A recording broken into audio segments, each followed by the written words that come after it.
Hi అండి, welcome to our channel.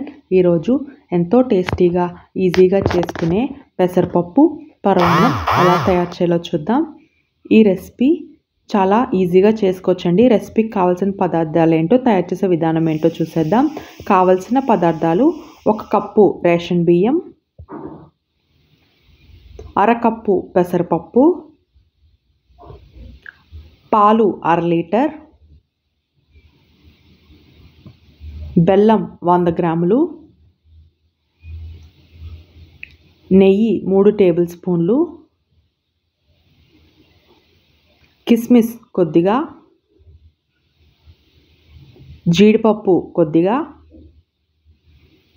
యాలకుల పొడి 1 స్పూన్, పచ్చి కొబ్బరి తురుము 3 స్పూన్లు. ముందుగా బియ్యం ఇంకా పెసరపప్పు బాగా కడుక్కొని వాటర్ వేసుకొని ఉడికించుకోవాలండి. మెత్తగా అయ్యేలాగా ఉడికించుకోవాలి. పరమాన్నానికి రేషన్ బియ్యం అయితేనే టేస్ట్ బాగుంటుందండి. పరమాన్నం మనకి మెత్తగా ఉడికేలోపు ముందుగా స్టవ్ ఆన్ చేసి పాలను కూడా బాగా మరగనిచ్చి కాసి చల్లారబెట్టుకోవాలండి. ఈలోపు మనకి అన్నం ఇంకా పెసరపప్పు మెత్తగా ఉడికిపోయిందండి. ఇప్పుడు అందులో బెల్లం వేసుకొని, అలాగే యాలకుల పొడి, పచ్చి కొబ్బరి తురుము కూడా వేసుకొని బాగా కలుపుకొని బెల్లం అంతా కరిగి పరమాన్నం మనకు దగ్గరికి పడేంత వరకు ఉడికించుకోండి. ఈలోపు స్టవ్ ఆన్ చేసి ప్యాన్ పెట్టుకొని అందులో నెయ్యి వేసుకోండి. నెయ్యి హీట్ అయిన తర్వాత అందులోనే జీడిపప్పు వేసుకొని ఫ్రై చేసుకోండి.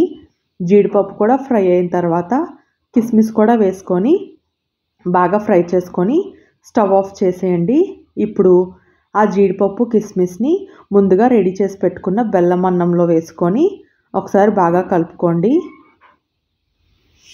ఇప్పుడు స్టవ్ ఆఫ్ చేసేసి ముందుగా కాసి చల్లారబెట్టుకున్న పాలని మన కన్సిస్టెన్సీ తగ్గట్టుగా అడ్జస్ట్ చేసుకోవాలండి.